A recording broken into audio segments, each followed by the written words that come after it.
എൻ്റെ ഫസ്റ്റ് ഷോട്ടെന്ന് പറയുന്നത് രസകരമായ ഒരു അനുഭവമാണ്. കാരണം ഈ സിനിമയ്ക്ക് ഈ ഏഴ് നിറങ്ങളെന്ന് പറഞ്ഞ പടത്തിന് എന്നെ വിളിച്ചു എന്ന് ഞാൻ പറഞ്ഞല്ലോ. അന്ന് രാത്രിയിൽ ഞാൻ ഉറങ്ങിയിട്ടില്ല, ഞാനും എൻ്റെ വീട്ടുകാരും. എൻ്റെ പ്രിയ സുഹൃത്തുക്കളുടെ ആ രാത്രിയിൽ തന്നെ രാത്രി 10 മണിക്ക് ശേഷം തന്നെ അന്ന് ഫോൺ സൗകര്യങ്ങളൊന്നും ഇല്ലെങ്കിൽ തന്നെ ഞാൻ വിളിച്ച് ഓരോരുത്തരുടെ വീട്ടിൽ പാതിരാക്കി പോയി വിളിച്ചിടെ ഞാൻ സിനിമയിൽ അഭിനയിക്കാൻ പോകുന്നുവെന്ന് എൻ്റെ സുഹൃത്തുക്കളോട് കൊട്ടിഘോഷിക്കുകയായിരുന്നു. അപ്പോൾ ഈ തിരുവനന്തപുരത്ത് പ്രിയാല ഹോട്ടലിലെത്തണം രാവിലെ 5 മണിക്ക്. എങ്ങനെ എത്തും? അപ്പോൾ എൻ്റെ പ്രിയ സുഹൃത്ത് ഇപ്പോൾ അന്തരിച്ചു പോയ ഒരു എന്നെക്കാൾ വലിയൊരു നടനുണ്ടായിരുന്നു, എൻ്റെ അടുത്ത സ്വന്തം സഹോദരനേക്കാൾ ഞാൻ വിലമതിക്കുന്ന ഒരു പ്രേമൻ എന്ന് പറയുന്ന വേറൊരു കക്ഷിയുണ്ടായിരുന്നു. അവൻ പറഞ്ഞു, നീ ഒരു കാരണവശാലും പേടിക്കണ്ട, രാവിലെ ഞാൻ നിൻ്റെ വീട്ടിലെത്തിരിക്കും, നിന്നെ കൂട്ടി ഞാൻ ആ ഹോട്ടലിൽ പോകും എന്ന് പറഞ്ഞു. അതങ്ങനെ, അത് നീയൊന്നും അറിയണ്ട, നീ രാവിലെ കുളിച്ചൊരുങ്ങി റെഡിയായി. ഞാൻ ഉറക്കമില്ലാത്തതുകൊണ്ട് രാവിലെ 4 മണിക്ക് തന്നെ കുളിച്ച് റെഡിയായി. വീട്ടുകാർ ആർക്കും ഉറക്കമില്ല, ഒരു ഉത്സവ പ്രതീതിയായിരുന്നു അന്ന്.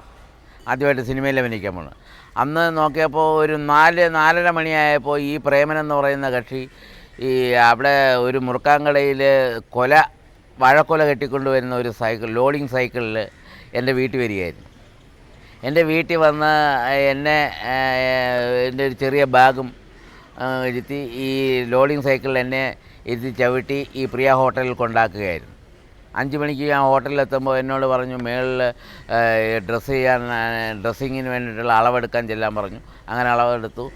അത് കഴിഞ്ഞിട്ട് പറഞ്ഞു, താഴെ ഒരു വെള്ള അംബാസഡർ കാറ് കിടപ്പുണ്ട്, അതിൽ കയറിയിരിക്കൂ എന്ന് പറഞ്ഞു. അങ്ങനെ ഞാൻ കയറിയിരുന്നു. തിരുവനന്തപുരത്ത് വെള്ളയമ്പലത്ത് കവടിയാർ എന്ന് പറയുന്ന സ്ഥലത്ത് ഡോക്ടർ രാധാകൃഷ്ണൻ എന്ന് പറയുന്ന ആളുടെ വീട്ടിൽ വെച്ചായിരുന്നു അതിൻ്റെ ഷൂട്ടിങ്.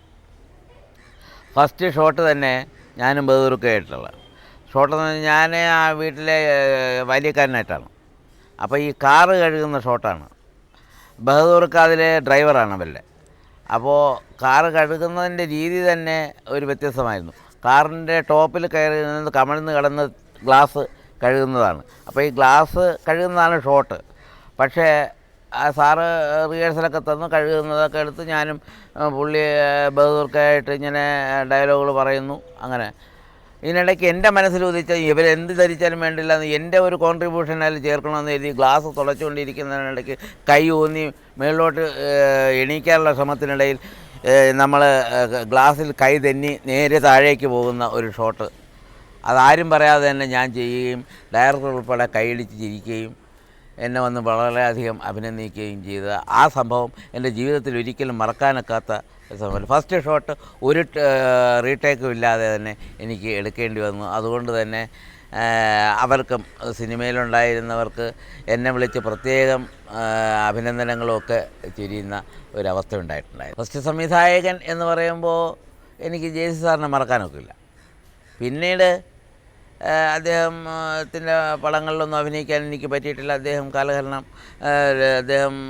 മരിച്ചു പോയി. പിന്നീട് എനിക്ക് ഒരിക്കലും മറക്കാനൊക്കാത്ത ഡയറക്ടർ നിസ്സംശയം പറയാവുന്നുള്ളത് ശ്രീ രാജസേനനാണ്. അദ്ദേഹത്തിൻ്റെ ദില്ലിവാല മുതൽ തുടർച്ചയായിട്ട് ഇടയ്ക്ക് ഒരു 2-3 ചിത്രങ്ങളിൽ മാത്രമേ അഭിനയിക്കാൻ അവസരമില്ലാതെ വന്നിട്ടുള്ളൂ.